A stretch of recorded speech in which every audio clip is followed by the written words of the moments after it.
That's beautiful. That's what I'm talking about. I'm feeling it beautiful right now. Ryan from Chambers, who's awesome, is going to go through a mental golf connection, because let's face it, this part right here is everything. Put your hands together for Ryan Young with Chambers Bay. Thank you, thank you. I'm the Director of Instruction at Chambers Bay. We established the Golf Academy in 2016. It's grown to probably one of the biggest, if not the biggest, academies in all the Northwest. So come down and see us. We have all kinds of instruction programs for adults, juniors, all skill levels. So today, more specifically, I put a poll out. Been fortunate to speak a few times, but this is something I've really never spoke about on a stage like this. It's the mental game. How to improve your scores through improving your mental game.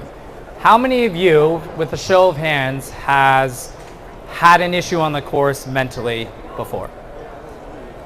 I think we see it even on the PGA Tour today. So, quick story, one of my good friends, he got drafted to the Mariners as a lefty pitcher who could throw 92 miles per hour right out of college. So it was amazing to watch his journey through that. Long story short, he spent a couple years in the minor leagues, threw his arm out, and now he's playing golf.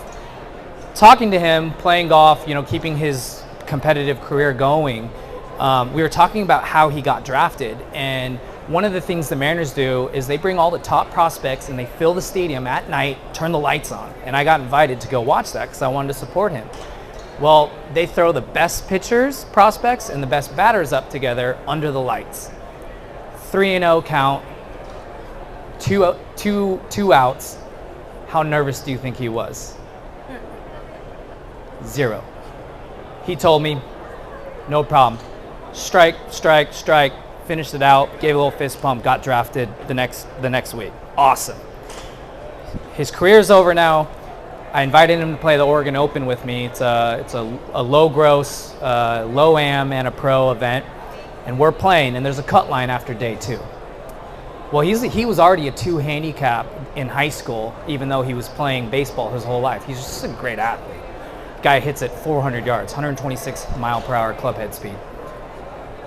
We know he's around the cut line, and we get to the last hole, and he has a 3-foot putt, and we think it's to make the cut.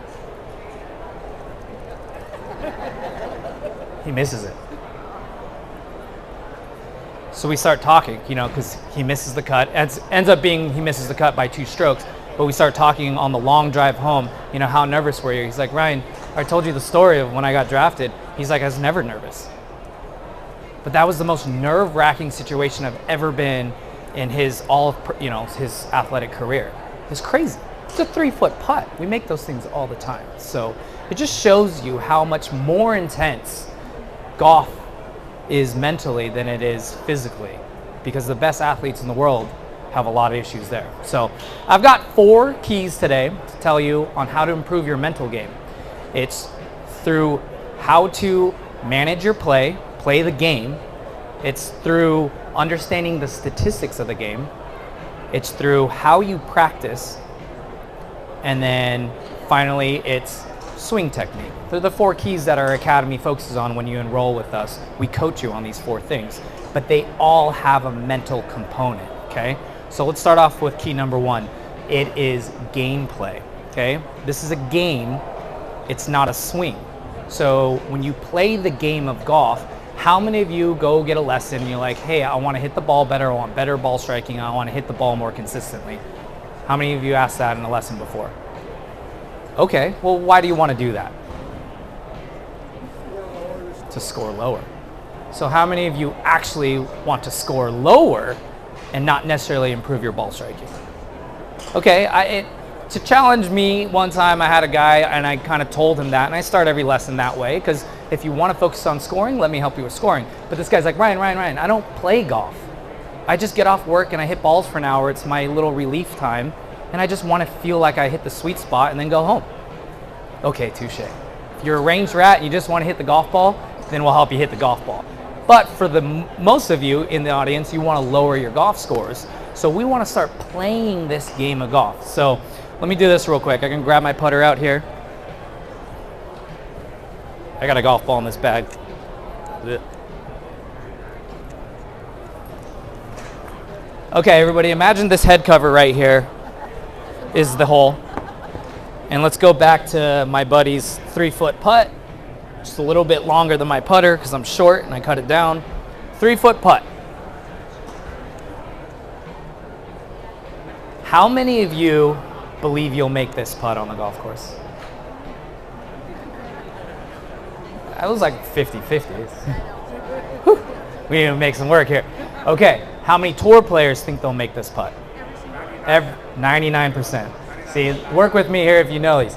99% is the average one putt from 3 feet on the PGA Tour.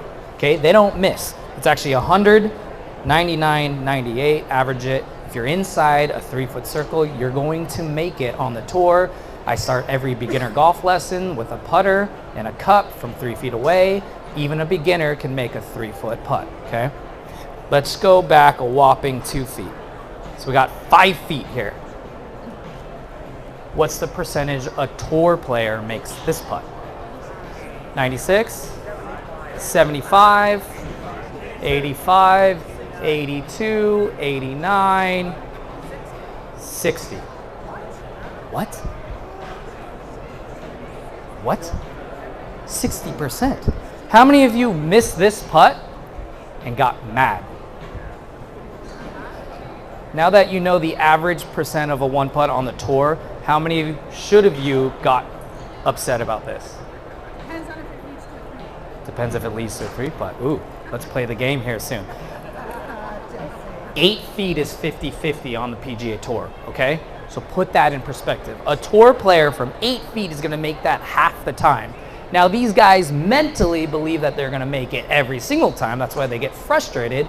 But let's be honest, 10 feet is about 33%, 15 feet is 25%. Anything outside of 20 feet, guess what? They're not making it. And if they do, what do?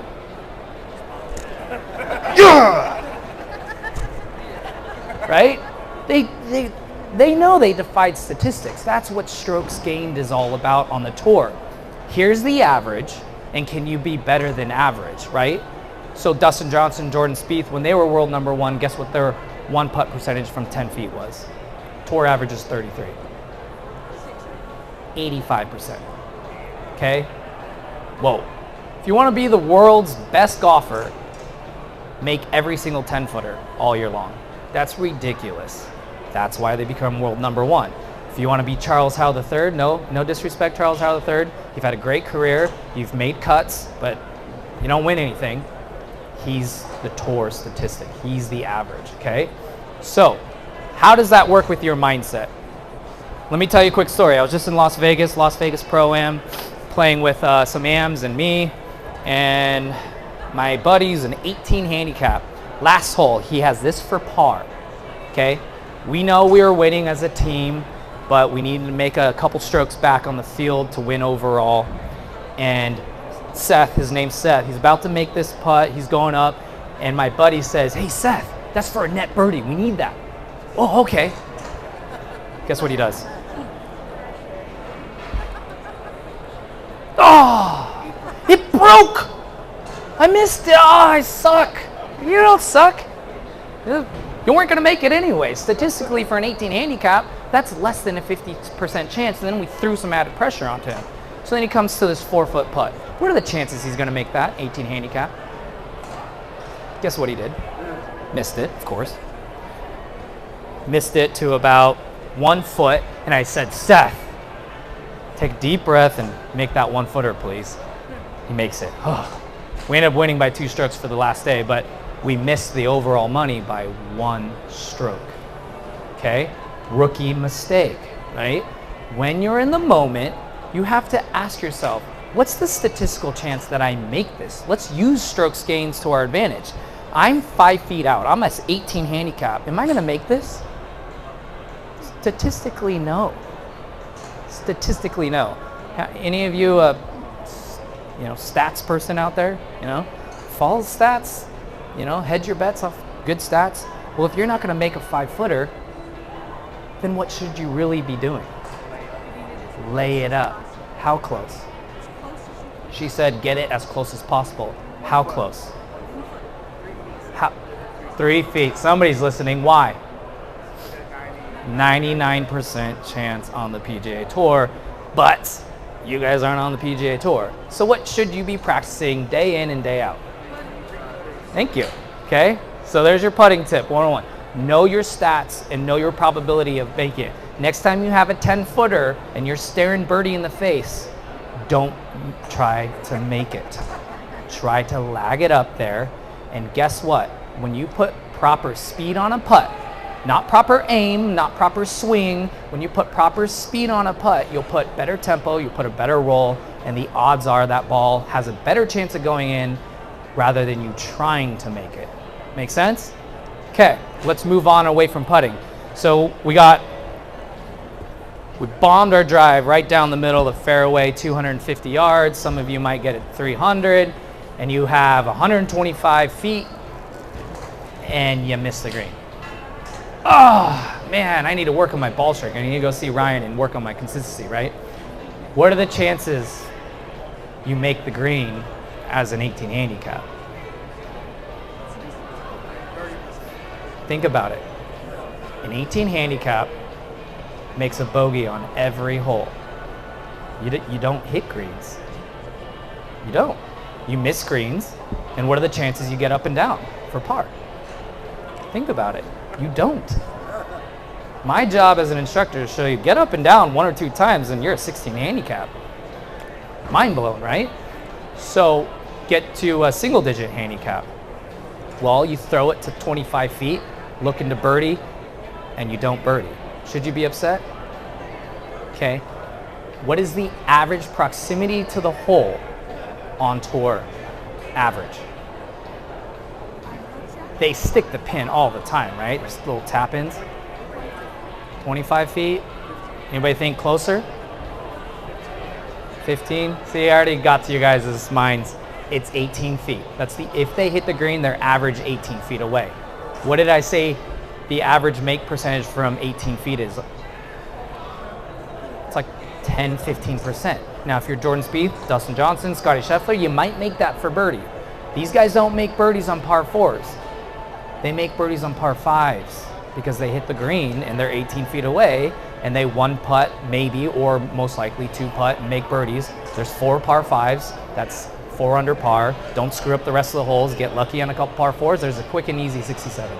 That's the math for you to shoot under par, okay? Don't screw up the par 3s. Play safe on the par 4s and attack the par 5s. That's your probabilities, and that's how you should play the game. Play the game, right? What should you do off the tee? Just get it in play, please. You're not going to hit the green anyways, so just get it in play. Get up by the green, get up and down a few times, and there you go. There's your math. So, all right, so that's key number 1, statistics. Use statistics to play the game rather than to hit the golf ball. Okay, number 2 is strategy and course management, club selection, right? On-course strategy. Okay, quick story. Well, let me do this real quick. Anybody play, just think of a narrow golf course. Anybody play Everett Country Club before? Hole 16, they nickname it Hogan's Alley. It's like this wide, okay? It's only 267 yards. I grew up in Mill Creek, I play it all the time. 267 yards, I could get there with my 3-wood. How many times do you think I've birdied or eagled that hole? Not many, because what do you think I did as a high schooler? Pull out driver and just ricochet, put myself behind a tree. How many times do you think the guys that hit 7-iron off the tee made par and then got out of there with a good score, okay? Think about it. It's a very short hole, but is it statistically possible to hit that green, especially with how narrow it is? Anybody play Chambers Bay? Perfect. Hole number 5, downhill par 4. It's one of the longer par 4s at our golf course. What's in the landing zone? What does the landing zone look like? It's a bottleneck. It's a golf course architectural feature. It's a bottleneck. Guess where the bottleneck is if you choose the appropriate tee boxes? Because we suggest the tee boxes based on your driving distance. Robert Chen Jones was smart. Wherever your appropriate driving distance is, you should play the appropriate tee box. that's your landing zone. It's like 20 yards wide there, right?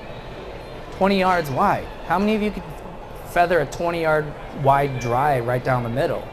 But what happens if you lay up, hit a 3-wood or a 4-iron, a hybrid off the tee? It's like 100 yards wide. Now for you long ball hitters, if you could go past the statistical average, then it actually widens, like an hourglass feature right there. So think about that. How many times do you choose the wrong club, throw it into the bunker, which I always do on that hole, and get mad that you missed the fairway, right? Number one, are you even good enough to hit it within a 20-yard fairway? And then number two, what could you have done instead? Because were you going to hit the green anyways? Because right in the middle of that bottleneck, it's about 160 yards uphill. Okay, that's tough, and there's a bunker in the middle of the green. So think about this. I have a student, a junior. He's a senior now, playing in a big event, 2-day event last year. Super strong. He has 126 mile per hour club head speed.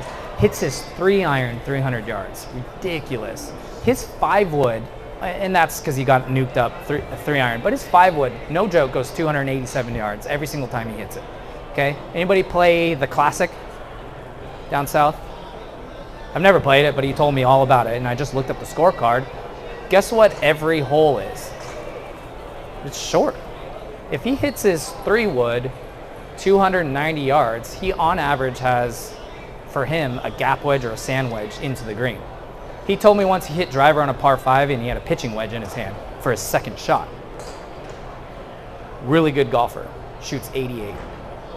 Calls me, coach, I'm so stressed, like I want to get recruited, I can't do this. I was like, well, talk me through what happened. He's like, I sliced it on every hole and I just couldn't figure it out. I put 6 balls out of bounds. I was like, what? Why? He's like, I don't know, that's why I'm calling you. Okay, what'd you do on hole 1? Slice my driver, out of bounds, re-hit. Oh, okay, what'd you do on hole 2? Well, slice my driver, stayed in bounds, but I was in a horrible spot, couldn't get over the trees, made a double. Shoot, what'd you do on hole 3? Slice my driver, you see what we're going here? 6 drivers, 6 doubles. Okay, well, how far did you hit the ball? And we did the whole mapping out of the golf course. It was like, can you leave your driver in the bag tomorrow? He's like, but I need it. Why? He gets it, puts his driver in the bag. Guess what he shoots the next day? 76. Improved 12 strokes overnight just because he chose the right club. And actually he should have shot 72 because I lied. He didn't leave the driver in the car or in his house. He pulled the driver out on the first hole, sliced it, made double, put it away. Humbling experience. I literally have a text from him right now. He's playing Trophy Lake, shot 88 or 85 yesterday, and I was like, hey, what's going on? He's like, don't even talk to me. I left my driver at my house. He gets it now. So, course strategy, right? If you don't feel confident with your driver, right, it's a mindset standpoint. If you feel confident with your driver and you haven't missed the fairway, bomb it up there, especially if your driver's not going to put you into those trouble bottlenecks. But if you don't hit driver, hit something in play so that you could hit something around the green so you might be able to get up and down so you can break 90, break 80, maybe accidentally make a par, improve your putting, make some birdies, right? That's called the scoring zone. Play this golf game, strategize, don't be, how many of you struggle with a 3-wood off the deck? How many of you struggle with a 5-iron, right? What's one topped 5-iron and a decent 5-iron gonna do for you? What's one nice 7-iron, one nice 7-iron, a nice little pitch shot, and a 2-putt? Bogey, right? It's a humbling experience, but go play around a golf without your woods or your bag or your long irons and go see what you shoot compared to the days where you have 14 clubs in your bag. So think about your strategy, think about your club selection, and also think about where you're aiming, right? Should you be aiming at the pin? Or should we just, hey, I'm probably gonna miss this shot anyways, and I usually fade it, so let me just fade it short right on this hole, have an easy chip, give myself an outside chance to make a par, but statistically, I'm probably gonna make a bogey because I'm an 18 handicap, okay? So core strategy number 2. Number 3 is purposeful practice. This is one of the things we got to lock in. So, okay, you told me I need to practice 3-footers and need to practice scenario shots. Okay, well, 3-footers, you should make how many of those? 99%. Okay, that means you don't ever miss. How many 3-footers are you going to potentially have on a round of golf? What? Well, I mean, if all goes wrong, 18, right? Or, you know, if you never make a putt outside 3 feet, you're probably going to have at least 18 of those. What should you guys do when you practice? How many? Make 3-footers 18, just try. Can you make a 3-footer 18 times in a row without missing, right? It's hard, right? It's stressful, but put that stress on your practice. Put that stress on your practice. My better players, they're playing 36-hole events. Guess what their number is that I have them do? 36, right? Guess what Phil Mickelson famously did in the peak of his career? 100 in a row before he would leave every practice session. Every practice session, 100 in a row. If you want to be the world's best, that's what you got to do, okay? So we have personal records at our academy, and the challenge is, hey, you have to at least at minimum make 18 or 36, but can you make more? Guess what our academy record is? 243. Okay, he got recruited to play for Chapman University. On the first year, he didn't start recruiting till senior year, but started just lights out. Now he's one of the top freshmen in NCAA Division III. 243 3-putts in a row. He texted me the day he did it. And my first question is, why didn't you get 244? Why do you think he didn't get 244? Because 243, that's a long time out on the putting green, so he had to go bathroom. Came back from the bathroom, put a putt down, missed it, right? I don't care if you make 100, 243, or 18. What do I really care about? What's that? Yeah, how do you make that one putt? Well, if you can make 243, you can make one. But what did you do to make those 243 putts? Oh, coach, I put the ball down, I took one practice swing, I set up, boom. What did you do when you came back from the bathroom? I put the ball down, just try to tap it in. That's the only thing I care about. Do you understand how you're doing those personal records? Can you make 243 in a row? I don't care. But do you know how you made 243 in a row? And then when we go play on the course together, did you do that same thing, or did you skip a step and you missed it? Anytime I've ever missed a 3-footer, I 100% know I skipped a step. I'm like, I got this. Man. And I do it today too. But when I do it, I don't get upset about the 3-footer. I get upset about myself because I skipped a step, right? I know what it takes to make 36 in a row. And if you skip that step, then are you going to make that? So think about that. Personal records, you need to do that. Same scenario if you're going to make those drivers. If you're playing hole 16 at Everett Country Club, playing Hogan's Alley, you want to try to hit that shot, well, go try, if you want to hit 14 fairways in a row, go try to hit 14 fairways on the driving range. It's tough. It's hard for me to hit 14 drives in a row and weave it through an average 40-yard wide fairway. It's very hard. We have drive, chip, putt students. One of ours made the national championship a couple years ago and was at Augusta. They get 3 drives to prove themselves. The longer you hit it, the more points you get, but it has to be in a 40-yard wide grid, okay? You only get 3 tries. Well, you gotta put the pressure on, you gotta practice for those moments. Can you make 3 drives in a row in the fairway when all the lights are on? So the higher levels that you get to, the higher levels that you need to put on pressure, you put on yourself, put a couple bucks on there with your buddies, turn the cameras on, film yourself, Do whatever you need to do to put that pressure so that you can make that easy and less stressful, and you feel calmer when it gets to the moments that you really want to achieve out on the golf course, tournament, or just for fun, okay?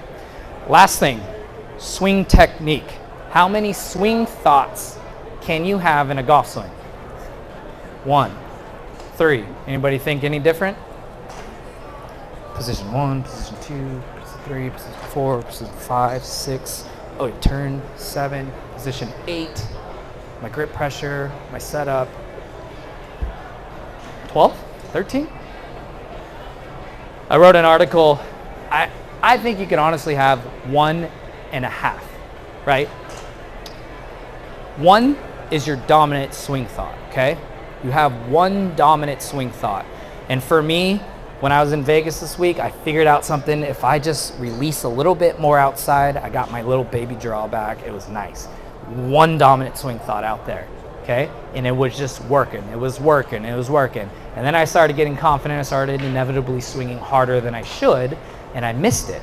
Okay, on the next tee shot, I told myself, hey, Ryan, just swing nice and smooth. You're getting ahead of yourself.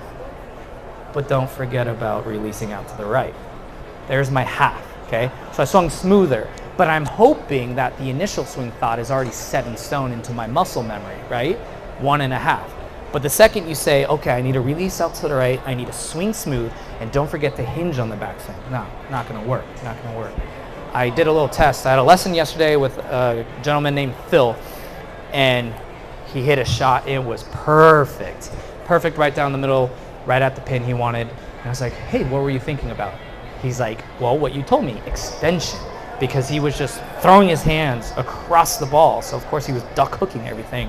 So I was like, well, just extend down the line, keep that club face square to the line a lot longer. Pipes it right down the middle, pipes it right down the middle, pipes it right down the middle. Hey, Phil, real quick, let me get my camera out. I'm gonna film you so we can see this. Hooks it. Phil, what were you thinking about over that shot? Most of you are going to say he's thinking about the camera, but we had been filming each other for a while now. He's like, well, I thought about my backswing. Why?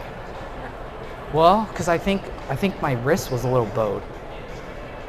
Did we ever mention that in the last hour? He's like, no, I heard it on YouTube. What the heck, Phil? You had 1 plan. Throw your hands down the line. He's like, yeah, you're right. It was 30 seconds ago. What happened? So try to think about this now. And he hits a great shot right down the middle, gets to 1, gets to 2. Third shot, I purposely don't say anything, don't remind him. Hits a third shot, it's not as good. I'm like, Phil, were you thinking about extension on that one? He's like, yeah, sure was. And I was like, okay, well that miss wasn't that bad, so good job. But what were you actually thinking about? He's like, no, I was thinking about the extension. I was like, you weren't hearing my Coach Matt in the background yelling because he was yelling at a student about something, they were joking around. He's like, actually, yeah, I was listening to that. He was distracted. You know, his brain wasn't over the shot, he wasn't focused. It's hard to stay focused on 1 key swing concept, let alone 2, let alone 3, 4, 5, 6, 7, 8. How many of you have said, no, I do best when I don't think at all? How do you not think? What does that mean? Hey, Ryan, don't think. Just don't think about anything. You could argue thinking about not thinking is a swing thought, right? Clearing your head is a good swing thought. You could also say, hey, not having 5 swing thoughts, but just being relaxed is a swing thought. But you have to focus on that. And the best way to do it is have a very regimented pre-shot routine. Okay, grip, aim, stance, posture, step 1. Step 2, feet are good, posture, little waggle, down the line, look. Okay, how many swing thoughts was that? 0. That was pre-swing. That was pre-swing. Field goal kicker. 1, 2, 3. Right? Those guys, it's every single time. What do they do when the ball gets snapped? Kick, right? And they're probably trying to do something. I don't know. I don't kick footballs, but they have a pre-shot routine that keeps them consistent every single time, and it helps control your thoughts. If you don't have a consistent pre-shot routine, you start thinking. And when you start thinking, your mind starts wandering and you lose focus. But when you can control your thoughts and take everything step by step, and then be like, oh yeah, extension, boom, and you can hit the shot, okay? So control your thinking, go step by step, and then when it's about time to execute, have one solid swing thought, and that could just mean smooth tempo, relax, rotate, focus on the target. Those are good swing thoughts. You know why? Because they're all encompassing. They think, that's, rotate. That takes care of a lot of issues, right? So my job is to help you take care of all those issues. Okay, so that's the 4 concepts. We got play the game. We got strategize. We got practice with a purpose. And we got control your thinking, swing thoughts. I'll give you a little bonus here. It's a nice technique to help you when all else fails. Do I look nervous, by the way? Was I nervous before I got on? Yeah, I don't know. It's been a few times. My heart started racing. I could feel it, right? There's a lot of people here. Half of you went away, so, whatever. But right before I got up on stage,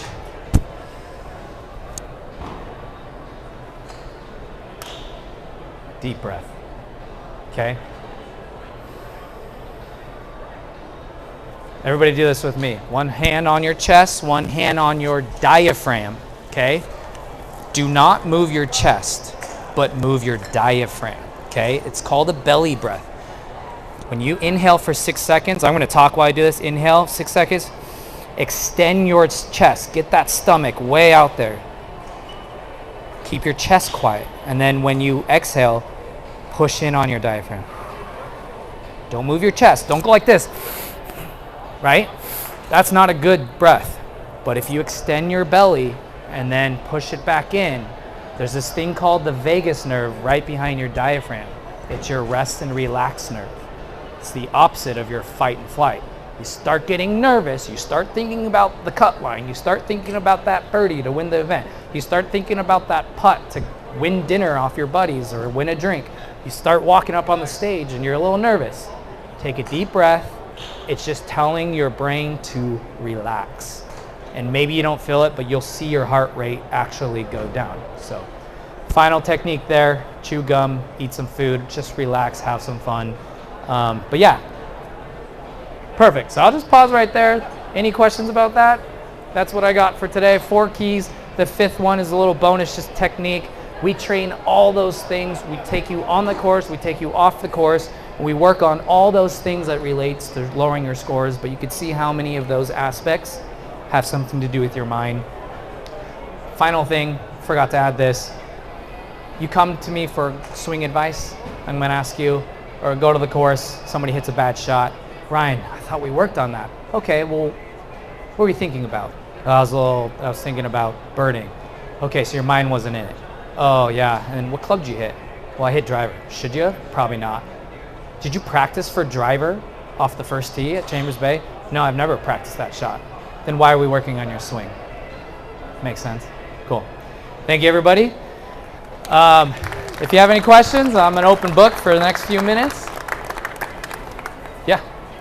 So the pre-shot routine is very simple.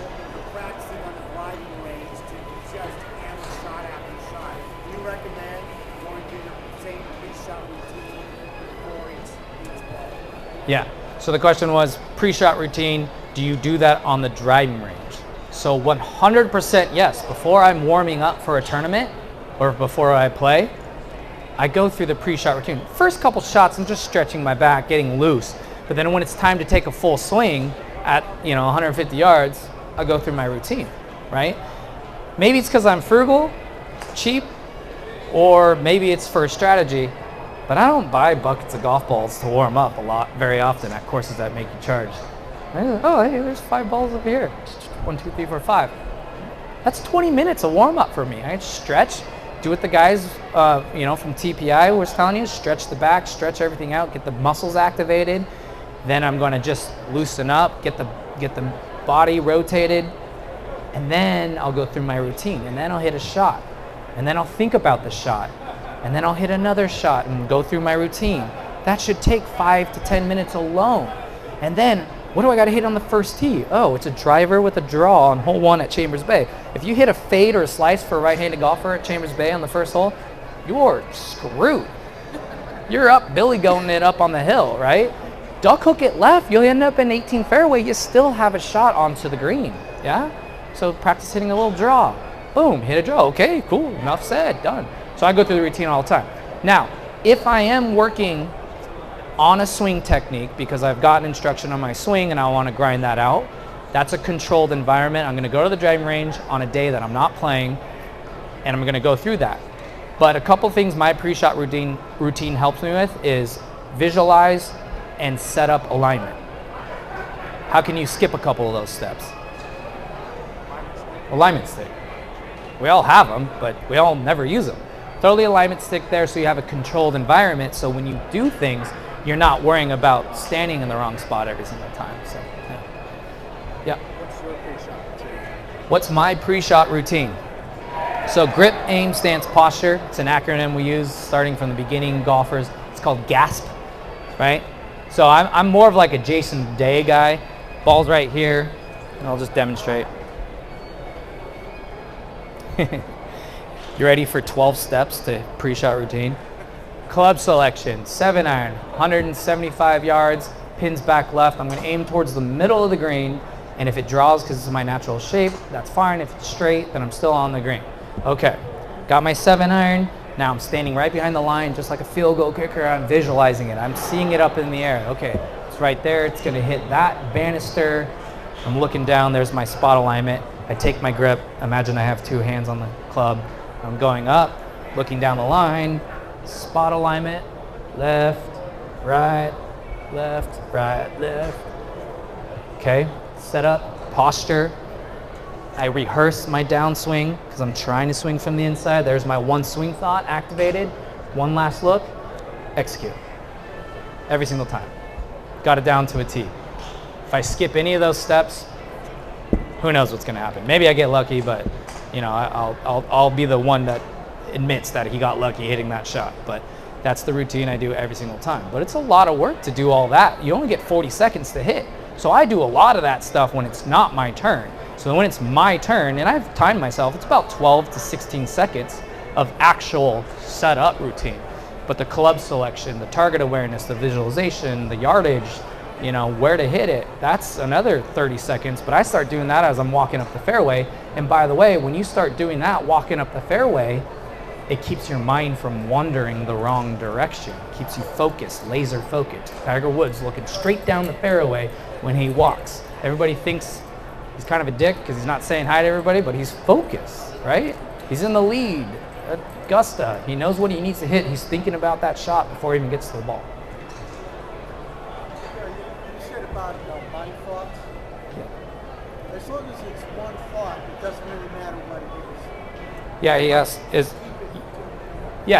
he said about swing thoughts, mindset, one thought, keep it to a minimum, doesn't matter what it is, perfect. I mean, we have a little test, we have a little technique, one thought, okay? One solid thought that's been working. And also, by the way, in my tool belt, I have about 6 or 7 one solid swing thoughts. Depending on the hole, depending on the shot, I gotta pull that one out, you know, pull out your playbook. Oh, I'm hitting a driver, what's your swing thought? Oh, relax, you know, slow down. That's my swing thought, okay? Whew, you know, one swallow. But for a putt, it's tempo. It is actually very similar. It's tempo. You just get the distance control proper because that's what we're focusing on, right? So I might have a solid swing thought for every scenario, but that's because I did all those practice routines to figure out, hey, 30 putts in a row, focus on tempo. 14 drives in a row, focused on swing speed. Ball striking, I focus on weight transfer. I don't know. So you have one solid thought, but it might be different for every scenario. But I figure those out through very purposeful practice. Good question. All right, that's about it. Come see us over at Chambers Bay's booth right in the middle. Appreciate everybody listening, and hopefully we'll see you down there next time.